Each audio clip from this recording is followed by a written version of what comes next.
하나님의 나팔을 불 때라는 그 제목으로 하나님의 말씀을 나누려고 하는데요. 한국의 남자들 대부분은 그 나팔 소리 그러면 군대 갔다 온 분이라면 모두 다 경험이 있기 때문에 나팔 소리 하면 아침에 일어나라는 기상소리라는 것을 경험적으로 다 알고 있어요. 군대에서 6시 되면 그 나팔 소리와 함께 한 10분 정도 울리는 것 같아요. 그 자리에서 일어나서 하루 일과가 시작되는데요. 성경에 보면 나팔 소리를 불어야 할 때가 있어요. 우리가 찬송가 180전 하나님의 나팔 소리를 함께 찬양했는데요. 1장 1절의 가사를 보면 하나님의 나팔 소리 천지 진동할 때, 하나님의 나팔 소리가 천지에 진동하고 가득 찰 때가 있다는 거예요. 그때가 언제냐면 예수 영광 중에 구름 타시고 예수님께서 다시 오실 때, 예수님께서 다시 오실 때는요, 이 땅에 대해서 심판할 때예요. 이 땅에 대해서 마지막 끝을 의미하는 때이거든요. 그래서 가사를 쭉 보면 그때 이제 나팔 소리와 함께 예수님께서 재림하시고 그때 일어나는 일들이 무엇이냐면 천사들을 세계 만국 모든 곳에 보내어 구원받은 성도들을 모으리. 그러니까 나팔 소리하고 예수님의 재림을 나타나기도 하고 나팔 소리와 함께 성도들이 구원받는 것을 의미하기도 하고요. 그래서 나팔 불 때 나의 이름, 나팔 불 때 나의 이름, 나팔 불 때 나의 이름, 부를 때에 잔치에 참여하겠네. 나팔 소리는 천국 잔치에 참여하는 것을 의미하는데요. 그래서 데살로니가 전서 4장 16절에 보면 주께서 호령과 천사장의 소리와 하나님의 나팔 소리로 친히 하늘로부터 강림하시리니, 사도 바울이 데살로니가 교회에 보낸 서신서에도 보면 나팔 소리와 함께 예수님이 재림하시고요. 그때 이제 성도들의 구원과 천국 참여, 그러니까 부활에 대해서 상징하는 것으로 나팔 소리가 쓰이는데요.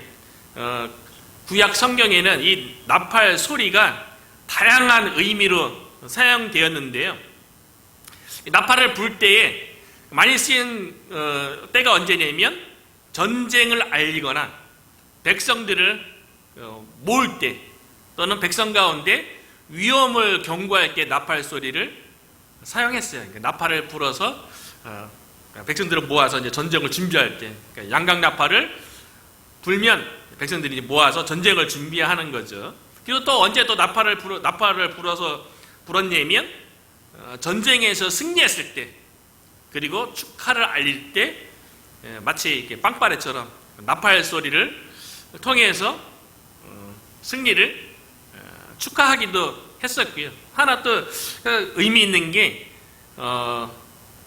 구약의 하나님의 백성들이요, 예배를 시작할 때에 나팔 소리와 함께 예배가 시작됐다는 거예요. 그 나팔 소리가 승리, 하나님께서 영광 받으시고 그런 모습들이 상상되잖아요. 참 오늘날에도 몇몇 교회에, 제가 한국에 있을 적에 큰 교회에 방문했을 적에 어떤 교회에는, 몇몇 교회는 앞에 이제 오르간이 있는 교회가 전반적으로 그러는데, 제가 올랜도에서 다녔던 그 리폼드 신학교도 수요일마다 예배를 드리면 예배가 어떻게 시작되냐면요, 오르간 반주로 꽝 하면서 음악과 함께, 오르간 연주와 함께 예배가 확 시작돼요. 어떤 교회는 오르간 연주와 더불어 목사님과 이제 찬양대도 앞으로 이게 입장하면서 예배가 시작되기도 하고요. 그러니까 나팔 소리와 함께 구약의 하나님의 백성이 예배를 시작하는데 나팔 소리가 이제 사용됐다는 거예요. 그리고 구약에서 많이 나팔 소리가 언제 쓰였냐면 하나님의 경고와 심판이 주어질 때에 나팔 소리가 사용됐어요. 그래서 대표적으로 어떤 것이 있냐면 이스라엘 백성이 여리고성을 함락할 때에 맨 앞에 군인 세우고 그 뒤에 7명의 제사장들이 양각 나팔을 잡고 불어요. 그리고 그 다음에 법궤, 그 다음에 이제 백성이 쭉 이어서 여리고성을 도는데요. 하루에 한 바퀴씩, 7일째는 7바퀴 돌잖아요. 근데 한 바퀴씩 돌 적에 양강 나팔 소리와 함께 행진이 시작되는 거예요. 그리고 마지막 날 13바퀴 다 도는 거죠. 7째 날까지. 그리고 7명의 제사장들이 양강 나팔을 잡고서 뿌 하고 이제 나팔 소리와 함께 백성들이 이제 외치는 거죠. 와 하고 외치면서 여리고 성이 함락되는 거예요. 그러니까 이 양강 나팔 소리를 통해서 여리고 성에 하나님의 경고, 하나님의 심판이 임하는 것을 보여준 거죠. 다양하게 이제 나팔 소리가 쓰였는데요. 오늘 우리가 읽은 호세아 8장에 보면 첫 1절 하나님께서 호세아 선지자에게 아주 중요한 것을 요구하고 있는데요. 그것이 뭐냐면 1절에 보니까 나팔을 내 입에 댈지어다. 호세아 선지자에게요, 입에 나팔을 대라는 건 무슨 의미입니까? 이스라엘 백성을 향해서 하나님께서 호세아 선지자를 통해서 이제는 나팔을 불라는 거예요. 이스라엘 백성들이 호세아 선지자에 의해서 나팔 소리가 울려 퍼질 적에 그들이 어떤 생각을 했을까요? 그들이 구약 역사를 통해서, 이스라엘 역사를 통해서 나팔 소리가 무엇을 의미하는지 알잖아요.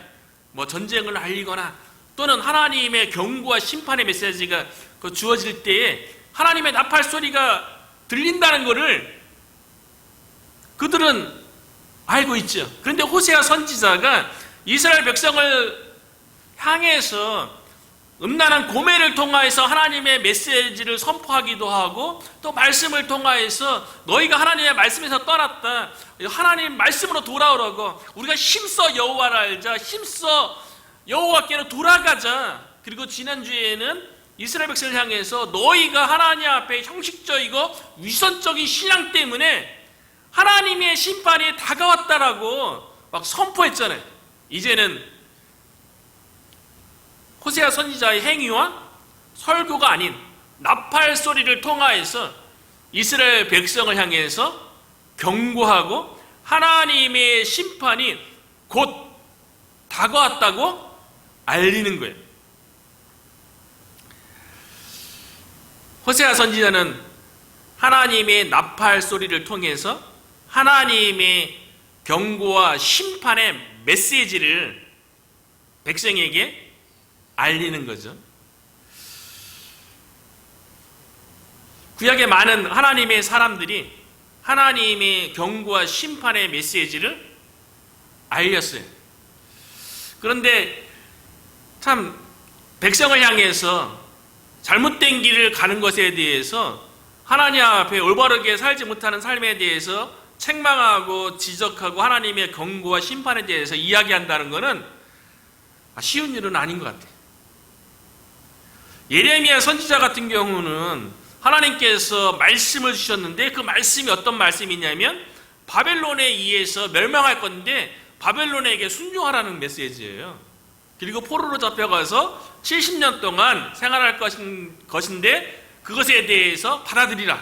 이 메시지를 호세아 선지자가, 아니 호세아 선지자가 유다 백성으로서 유다 백성을 위한 하나님의 말씀을 전달하려면 그들을 위로하고 격려하고 하나님의 사랑과 하나님의 선하심 이런 것들에 대해서 메시지를 해도 부족할 판에 하나님의 경고와 심판의 메시지 전한다는 것, 뭐 그때뿐만 아니라 오늘날도 마찬가지죠. 쉬운 일은 아니죠. 어찌 보면 그 당시에 그래서 예레미야 선지자가 동족에 의해서 매국노 취급당하고 엄청나게 예레미야 선지자를 핍박하고 가두고 그런 일들을 행하거든요. 참 하나님의 경고와 심판에 대한 메시지 전한다는 것, 그때뿐만 아니라 오늘날도 듣기 거북한 설교 한다는 것 쉬운 일은 아니죠. 지난주에도 또 들었는데요. 이전에도 초창기 때도 이제 뭐 나눴었지만 노인복지센터에서 뭐 수요일마다 하나님의 말씀을 증거하잖아요. 근데 주위 분들하고 이렇게 교대하다 보면 그런 얘기를 하는 거예요. 그 어르신들이 대부분 이제 80세 이상 됐기 때문에 그분들이 원하는 설교는 매일 오는 목사님들로부터 가장 듣고 싶어 하는 설교가요, 건강에 대한, 그리고 자녀들이 섬겨주는 거에 대해서 이 설교를 가장 듣고 싶어 한다는 거예요. 그러면서 저보고 설교 어떻게 무엇을 주제로 설교하냐고 그렇게 물어보는 거예요. 예전에도 그런데 지난주에도 그런 분이 있더라고요. 그래서 저는 창세기부터 구속사 관점, 하나님의 구원에 대해서 설교한다 그러니까 그런 얘기 하더라고요. 그거 별로 이해하지도 못할 거라고, 좋아하지 않다고 그렇게 이야기하더라고요. 호세아 선지자도 하나님의 나팔을 불면서 하나님의 경고와 심판에 대해서 메시지를 전하는데요, 그 나팔 소리를 통해서 왜 이스라엘이 하나님의 경고와 심판이 다가오고 있다는 것에 대해서 이야기하냐면요, 첫 번째는 1절에 보니까요, 나팔을 내 입에 댈지어다 원수가 독수리처럼 여호와의 집에 덮치리니. 이스라엘에게 있어서 원수는 그 당시에 아수르 제국이죠. 아수르에 의해서 마치 독수리처럼 창공을 날다가 땅 위에 먹잇감이 있어 손살같이 내려와서 그 먹잇감을 그 날카로운 발톱으로 낚아채서 가는 거 아니겠어요? 얼마나 빠르게 원수가 독수리처럼 여호와의 집에 덮치리니. 이스라엘이 하나님 앞에 심판받을 행동을 했는데 이스라엘이라고 얘기하지 않고요, 여호와의 집을 덮칠 거래요. 그 당시 이스라엘 백성이 하나님을 섬기는 데 있어서 그 섬기는 장소인 여호와의 집 성전에서 드려지는 모든 예배 행위와 종교 행위가 얼마나 형식적이고 얼마나 겉모습만 있었는지에 대해서 잘 보여주는 거죠. 어떻게 이스라엘의 원수의 나라인 아수르가 세계를 지배하는 세상의 힘에 있어서는 최고라 할지라도 어떻게 세상의 힘으로 여호와 하나님과 싸워서 이길 수 있습니까? 어떻게 여호와 하나님의 집을 덮칠 수 있겠어요? 그러니까 이스라엘 백성에게 있어서 성전은 그 건물만 남아있는 거예요. 모든 하나님을 섬기는 행위가 그냥 위선적이고 형식만 남아있는 거죠. 마치 사사시대가 끝나고 사무엘 선지자가 활동하기 전에 엘리 제사장 때에 이스라엘 백성이 블레셋과 전쟁이 났을 때 그들의 마음 가운데 어떤 생각이 있었습니까? 하나님의 법궤를 가지고 블레셋과의 전쟁에 나아가면 하나님께서 도우셔서 승리할 거라는 그런 믿음을 가지고 나갔다가 어떻게 했습니까? 법궤를 블레셋에게 빼앗겼죠. 왜 그렇습니까? 그러니까 미신적인 믿음인 거죠.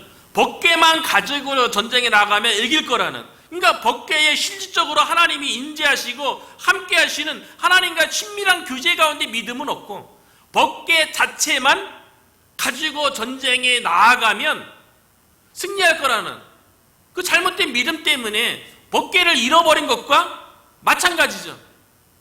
호세아 선지자 때 이스라엘이 원수에 의해서 여호와의 집이 침범당하는 그 일이 엘리 제사장 때랑 똑같은 거죠.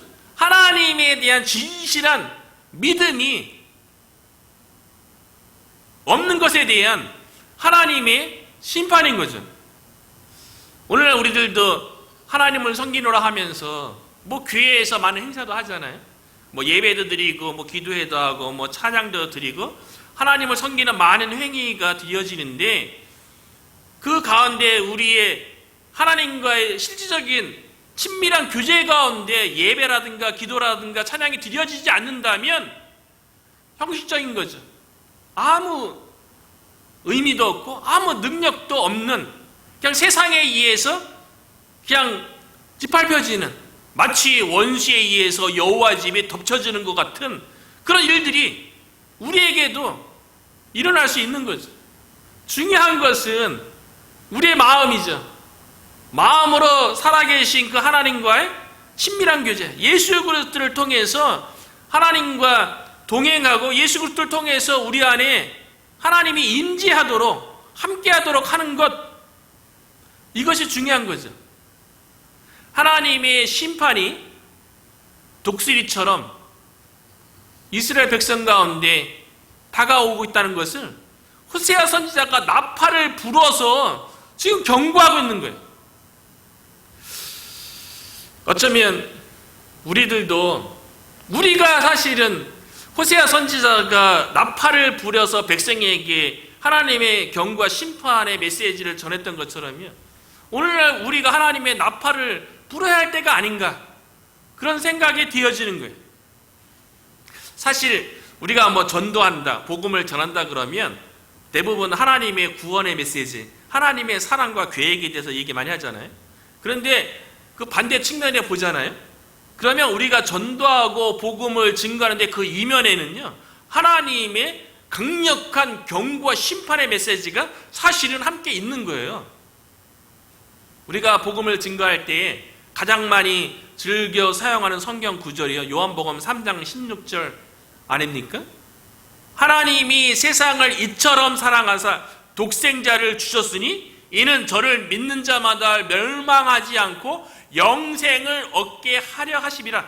우리는 믿을 것에 대해서 전제하면서 믿으면 멸망하지 않고 영생을 얻는다는, 하나님의 자녀가 되고 천국 백성이 된다는 이 메시지에 대해서만 얘기하지, 만약에 그 독생자를 믿지 않으면요, 반드시 멸망한다는 거예요.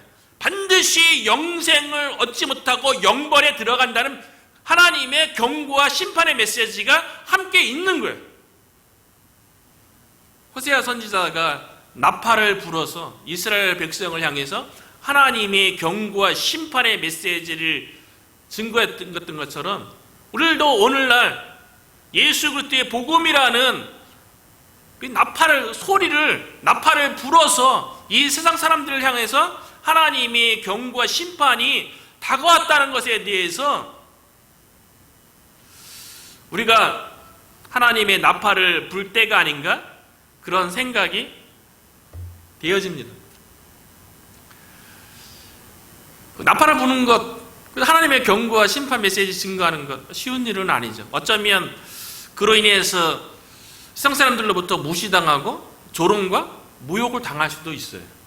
아니, 지금 편안한데, 먹고 살고 즐기고 행복한데 무슨 하나님의 경고가 있고 심판이 있냐고 조롱하고 모욕할 수 있어요.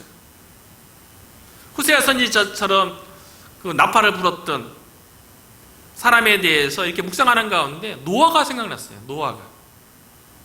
노아가 하나님의 말씀으로 방주를 지으라고 얘기했어요.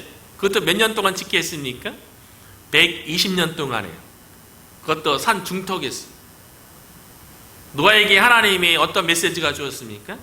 세상에 죄악에 관영하기 때문에 하나님의 물의 심판이 있을 거라는 걸, 그 메시지를 세상에 증거하기 위해서 노아가 방주를 지었는데요, 호세아 선지자는 나팔을 실질적으로 불어서 하나님의 경고와 심판에 대한 메시지를 증거했지만요, 노아는 방주를 짓는 행위, 그 행위 자체가 하나님의 경고와 심판에 대한 메시지죠. 사람들이 방주를 짓고 있는 노아에게 물어보겠죠. 야, 우리가 지금 날씨도 화창하고 비 많이 와봤자, 요즘 이상 기후로 인해서 텍사스에도 엄청나게 비 휩쓸고 지나가도 세상 전체를 덮을 정도는 아니잖아요. 그런데 하나님께서 세상을 물로 덮어서 심판한다는 게 이전에도 경험해보지 못했는데 어떻게 그와 같은 일이 일어날 수 있냐고. 노아가 방주를 짓는 그 행위에 대해서 120년 동안, 그러나 노아는 말씀을 붙잡고 끝까지 하나님의 심판이 올 거란 것에 대해서 믿음으로 바라보면서 120년 동안 변함없이 방주를 지었던 거 아닙니까? 주변에서는 끝없이 조롱하고 모욕했겠죠. 오늘날 우리의 삶이 노아가 방주를 짓는 것처럼 우리가 복음을 끊임없이 세상에 대해서 선포하는 행위가요, 똑같은 일이죠.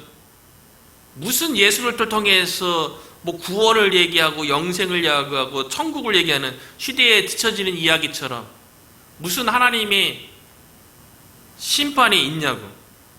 마지막 때에 사람들의 생각이 어떠한지요? 마지막 때에는 하나님이 심판할 때예요. 사람들의 일반적인 생각이 어떤 생각인지에 대해서 마태복음 24장 36절부터 39절에 예수님께서 잘 말씀하셨는데요. 그러나 그날과 그때는 아무도 모르나니, 그때 마지막 때예요. 예수님의 재림할 때예요. 하늘의 천사들도 아들도 모르고 오직 아버지만 아시느니라. 그때는 아버지만 아는 때예요. 근데 분명한 것은 점점 가까이 다가오고 있다는 거죠. 노아의 때와 같이 인자의 임함도 그러하리라. 홍수 전에 노아가 방주에 들어가던 날까지 120년 동안요, 방주를 지으면서 하나님의 심판에 대한 메시지를 120년 동안 노아는 증거했고요. 그 주변에 있는 세상 모든 사람들은 노아에 대해서 조롱하고 모욕하면서 그들이 어떻게 생각했냐면요, 사람들이 먹고 마시고 장가들고 시집가고 있으면서 홍수가 나서 저희를 다 멸하기까지 깨닫지 못하였으니, 오늘도 마찬가지 아닙니까? 하나님의 심판은 점점 가까이 다가오고 있는 거 아니겠어요? 그런데 먹고 마시고 장가가고 시집가는데 어떤 어려움이 있습니까? 내가 여가생활 드리고 편안하게 살고 나 자신을 위해서 사는데 어떤 방해라든가 어떤 어려움도 없잖아요. 그런데 노아의 홍수가 하나님의 물의 심판이 주어질 때 그때 깨닫게 되는 것처럼요, 인자의 임함도 이와 같으리라. 주님이 다시 오셔서 심판하기 그 전에 다 모르는 거예요. 그러나 심판은 다가오고 있는 거죠. 예수님이 다시 오셔서 심판하시기 전에, 그 전에는 하나님의 심판이 우리 가운데 주어지지 않습니까? 아니죠. 죽으면 다 하나님의 심판이 먼저 주어지죠. 영원한 심판이 아니라 잠깐 주어지는 심판이 주어지죠. 그래서 히브리서에 한 번 죽는 것은 정하신 것이요 그 후에는 심판이 있으리니, 죽은 그 순간에 주어진 하나님의 심판을 얘기하는 거예요. 우리가 잘 알고 있는 거지 나사로의 비유에서 나오는 것처럼 죽는 그 순간 하나님의 심판이 어떻게 나타납니까? 예수 그리스도를 믿는 하나님의 자녀는 아브라함의 품에 들어가서 위로를 받고 하나님께 찬송과 영광을 돌리는 그런 삶이 주어지는 거고요. 예수 그리스도를 믿지 않은 세상 불신자들은요, 그 부자처럼 영원히 꺼지지 않는 불못에 들어가서 그 불꽃으로 인해서 고통스러워하면서 괴로운 가운데 있게 되는 거죠. 예수님께서 세상에 다시 오셔서 심판할 그 날에 대해서요, 요한계시록 22장 12절에 보니까요, 보라 내가 속히 오리니 내가 줄 상이 내게 있어 각 사람에게 그가 행한 대로 갚아주리라. 예수님이 속히 오겠다는 거예요. 우리는 더딘 것 같지만 어쩌면 우리가 생명이 있는 동안에 예수님이 오실 수도 있는 거고요, 더 지난다 할지라도 하나님에게는 하루가 천년과 같기 때문에 그게 늦어지는 건 아니죠. 어쨌든 가까이 다가온다는 거예요. 호세아 선지자가 하나님의 심판에 대해서 이스라엘 백성에 대해서 경고했던 것처럼 어쩌면 우리들도 하나님의 나팔을 불어서 하나님의 심판에 대해서 메시지를 선포하는데 저와 여러분도 부름받은 줄로 믿습니다. 하나님의 경고와 심판이 왜 주어지는 원인에 대해서 호세아 선지자는 오늘 본문에서요 3가지를 지적하고 있는데요. 첫 번째는 이스라엘 백성이 하나님의 백성임에도 불구하고 하나님의 말씀에 불순종하기 때문에 그렇다는 거예요. 그래서 1절 후반부에 보면 원수가 독수리처럼 여호와의 집에 덮치리니 하나님의 심판이 속히 오죠. 이는 그들이 내 언약을 어기며 내 율법을 범함이로다. 이스라엘은 하나님의 언약 백성이에요. 하나님께서 믿음의 조상 아브라함과 언약을 맺고 그 언약을 이삭과 야곱이 이어서 애굽에서 430년 동안 노예 생활하던 이스라엘 백성이 그 언약에 의해서 구원받은 거죠. 하나님께서 그 언약을 기억해서 이스라엘 백성을 구원한 거예요. 그래서 하나님께서 이스라엘 백성을 향해서 너희는 나의 백성이 되고 나는 너희 하나님이 되겠다. 여호와 하나님이 나의 하나님이 된다는 것만큼 영광스러운 일이 어디 있겠어요? 복된 일이 어디 있겠어요?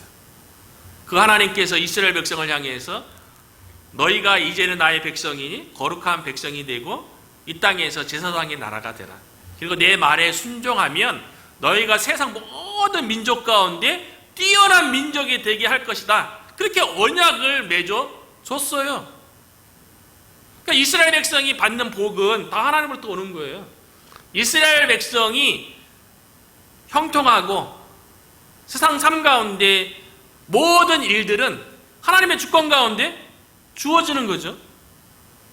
그럼에도 불구하고 언약 백성인 이스라엘이 하나님과의 언약을 어겼어요.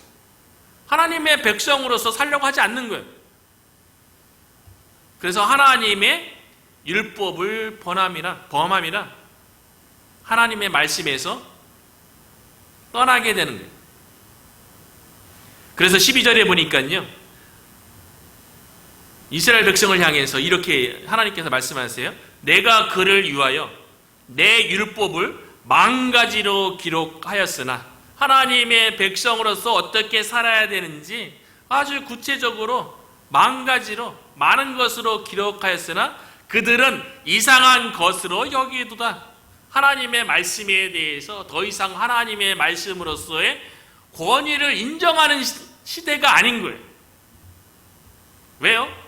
호세아 선지자 때 이스라엘이 가장 강성한 나라고 가장 물질적으로 부유하니까요, 내 힘으로 내 능력으로 모든 것을 이룰 수 있고 모든 것을 누릴 수 있다고 생각하니까요, 영적으로 타락하는 거예요.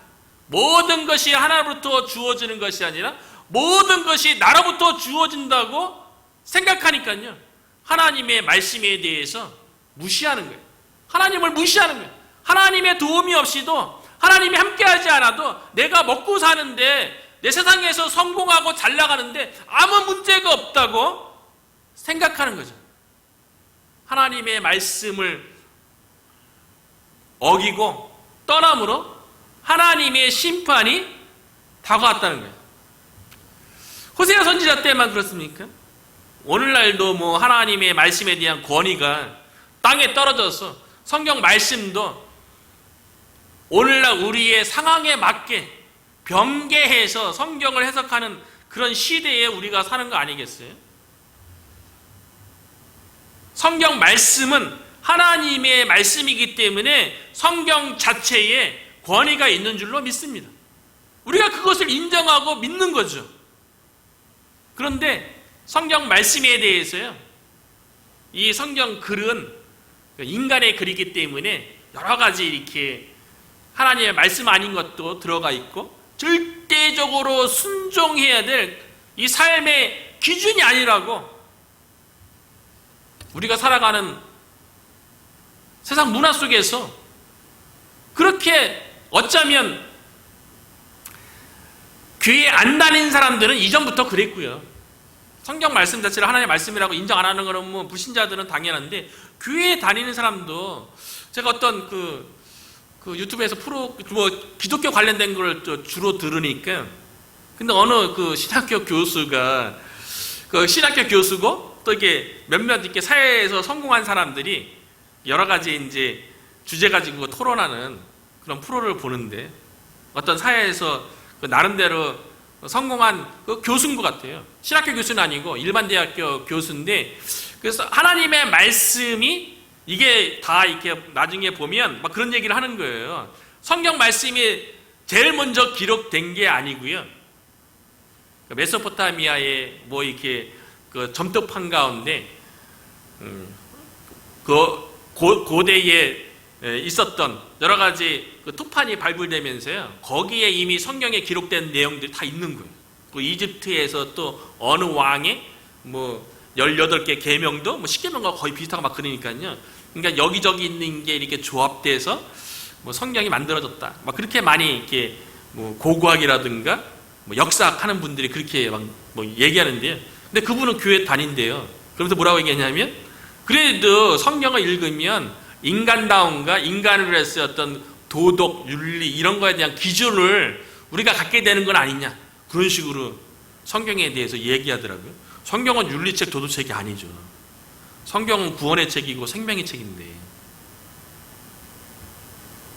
그것은 이제 믿음의 영역으로 보고 인간적으로 마치 학문처럼 접근하니까요, 윤리책이 되고 도덕책이 되고 인간 행위의 어떤 규범, 도덕 이것을 제시해주는 책으로 그렇게 교회 다니는 사람도 얘기하더라고요. 하나님의 말씀에 대한 권위가 땅에 떨어진 거죠. 실질적으로 뭐 교회 안에서 하나님의 말씀에 권위가 떨어져서 뭐 다르게 해석되는 것들은 제가 언급하지 않아도 다양하게 교회 안에 나타나고 있는 거죠. 오세 선지자 때도 그래서 하나님의 말씀에 대해서요, 이상한 것으로 여기 때, 어떻게 하나님의 말씀을 하나님의 백성이 이상한 것으로 여길 수 있나요? 하나님의 말씀에 대해서 무시하니까, 그 권위를 인정하지 않으니까 하나님의 심판의 원인이 됐던 거죠. 아무리 세상이 하나님의 말씀에 대한 권위에 대해서 무시하고 한다 할지라도 우리가 하나님의 말씀은 하나님께서 성령의 감동으로 우리에게 주신 말씀이기 때문에 있는 그대로 인정하고 권위를 인정하고 믿는 저와 여러분이 되시기를 축원합니다. 하나님의 말씀을 권위를 인정하지 않으니까 하나님의 심판이 주어진 거고요. 두 번째, 하나님의 심판이 주어지는 두 번째 원인은요, 이스라엘 백성이 우상 숭배에 빠져 있기 때문에 그래요. 첫 번째 원인과 거의 비슷한 거예요. 연관성이 아주 깊죠. 하나님의 말씀 가운데 순종하고 하나님의 말씀 가운데 살아가면 우상에 빠질 일이 없죠. 근데 말씀을 무시하고 말씀에서 벗어나니까, 율법을 범하니까 그 다음에 자연스럽게 일어나는 게 세상의 신을 섬기게 되는 거예요. 세상의 좋은 것들을 더 좋아하고 사랑하고 따라가는 거예요. 그게 우상인 거죠. 그래서 4절에 보니까요, 4절 후반부에 보면 그들이 또 그 은금으로 자기를 위하여 우상을 만들었나니 결국은 파괴되고 말리라. 은과 금으로 우상을 만들었는데요, 근데 우상 숭배하고 실질적인 우상 숭배의 의미는 달라요. 여기 보면 4절에 보면 그 은금으로 자기를 위하여 우상을 만들었나니 이렇게 되어 있죠. 출애굽기 20장에 보면 10계명 가운데도 보면 제2계명에 너희를 위하여 우상을 만들지 말라고 되어 있거든요. 근데 우상 숭배라는 단어의 뜻은 뭡니까? 우상을, 세상의 신을 숭배하고 섬기는 거로 되어 있잖아요. 그러니까 우상 숭배 그러면 세상의 신, 이방인의 신을 그들의 그 신의 뜻에 순종하고 따르고 섬기는 것처럼 보이지만 사실은 자기를 위한 거예요. 자기 자신을 위해서 세상의 신을 만들고 이방의 신을 만들고 그 이방의 신, 세상의 신이 나를 섬기게 하는 거예요.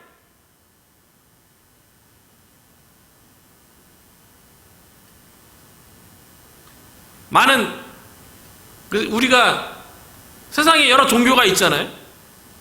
근데 기독교는 하나님을 위한 종교죠. 하나님의 뜻에 순종하고 하나님을 섬기는 종교잖아요. 그런데 한국에 있는 다른 종교들을 보세요. 그 신을 위해서 섬긴다는 것이 아니라 그 신들이 자기 자신을 위해서 섬겨주는 것을 다 목적으로 하고 있어요. 이스라엘 백성이요, 세상에 좋은 것들을 좋아하고 좋아 보이는 것들을 좋아하고 세상에서 물질적으로 풍요롭고 세상에서 강성해지고 세상에서 잘 나가는 것들을 그걸 누리기 위해서 자기 자신을 위해서 우상의 신을 만들고 그것을 누릴 수 있도록 지켜달라고 우상이 자신들이 세상에서 누리는 것들을 우상들이 지켜달라고 자기 자신을 위해서 우상을 만든 거예요. 그래서 하나님의 심판이 이스라엘 가운데 다가온 거죠. 그래서 11절에도 보면 에브라임은 죄를 위하여 제단을 많이 만들더니 그 제단이 그에게 범죄하게 하는 것이 되었도다. 제단을 여기저기 많이 만들어갖고 우상을 막 섬기는 거예요. 그 우상들이 다 뭡니까? 바알신은 바람과 비의 신이고 늘 얘기하지만 농사의 신이고 아시타르 신은 다산의 신 아니에요? 그래서 많은 농작물 가운데 뭐 우유라든가 그 열매 가운데 달콤한 많은 과실을 맺게 하는 그런 신들, 제단을 많이 만들어서 우상을 통해서 내가 나를 위해서 자기 자신을 위해서 우상을 만드는 거죠. 그것이 하나님의 심판이 두 번째 원인이 되었고요. 그래서 결국 마지막 하나님의 심판의 세 번째 원인은요, 그러다 보니까 자기 자신만을 사랑하고 자기 자신의 욕망만을 위해서 사는 시대가 되었기 때문에 호세아 선지자가 나팔을 부는 거예요. 14절에 보니까요, 이스라엘은 자기를 지으신 이를 잊어버리고, 하나님께서 이스라엘 백성을 지으셨죠. 유월절 어린 양으로 그들을 구원내셨잖아요. 구원한 하나님의 백성인 거죠. 그럼에도 불구하고 이를 잊어버리고 왕궁들을 세웠으며 유다는 견고한 성읍을 많이 쌓았으나, 하나님의 백성인 이스라엘 백성이요, 자신들을 위해서 자신들이 누리는 것은 자신들의 힘과 노력으로 다 된다는 거예요. 그래서 왕궁들을 막 쌓는 거예요. 그 왕궁을 세우고 왕궁에서 기뻐하고 즐거워하려고 하는 거죠. 그런데 내가 내 힘으로 내 노력으로 세워진 왕궁들이 안전합니까? 계속 지속되는 겁니까? 그 내 힘으로 내가 누리는 것들을 지키기 위해서 성읍들을 쌓으면 안전한 겁니까? 오늘날 많은 세상 사람들이요, 자신들이 누리는 것을 위해서 각자 자기 자신의 왕궁들을 세우고요, 자기 자신의 삶을 안전하게 하기 위해서 성벽들을 쌓잖아요. 그럼 내 인생, 내 가족, 내 힘으로, 내 능력으로 안전하게 지킬 수 있는 겁니까? 이스라엘 백성이 자기 자신들이 지키고 자기 자신들이 안전하게 할 수 있다는 자기 욕망에 사로잡혀서 자기 자신을 섬기는 그 일 때문에 하나님의 심판을 면할 수가 없는 거예요. 시편 127편 1절에는 뭐라고 시편 기자는 기록하고 있습니까? 여호와께서 집을 세우지 아니하시면 세우는 자의 수고가 헛되며 여호와께서 성을 지키지 아니하시면 파수꾼의 깨어 있음이 헛되다. 하나님께서 집도 세워줘야 되고요, 하나님께서 왕궁도 세워줘야 되고요, 하나님께서 성벽도 세워줘야 돼요. 쌓아줘야 되고요, 성읍도 쌓아줘야 되는 거죠. 근데 이스라엘 백성이 하나님 없이 자신들의 힘으로 노력으로 왕궁을 성읍을 쌓고 지키려고 하니까요, 하나님 없는 인생이 된 거죠. 그로 인해서 하나님께서 그들의 노력이 모두 헛수고고 허망되다는 것을 보여주기 위해서 14절 마지막에 그 성들을 삼키게 하리라. 하나님께서 심판하시겠다는 거예요. 하나님께서 세워주셔야죠. 그게 안전한 줄로 믿어요. 하나님께서 쌓아줘야지 그것이 안전한 줄로 믿습니다. 오늘날 우리가 살아가는 이 시대도 호세아 선지자가 나팔을 불었을 때야 별반 다르지 않은 것 같아요. 하나님의 말씀의 권위에 대해서 무시하고 하나님의 말씀에 대해서 범하고 멀어지는 시대. 그리고 자기 자신을 위해서 세상의 좋은 것들을 사랑하고 취하는, 우상을 섬기는, 그래서 결국 자기의 욕망을 위해서 살아가는, 자기 자신만을 위해서 살아가는 이런 시대에 대해서 우리가 호세아처럼 나팔을 불 때 예수 그리스도의 복음을 통하여서 점점 다가오는 하나님의 심판에 대해서 선포하는, 그리고 예수 그리스도 안에서 구원의 길이 있음을, 회복의 길이 있음을, 생명의 길이 있음을 선포하는 우리 교회가 되기를 주님의 이름으로 축복합니다.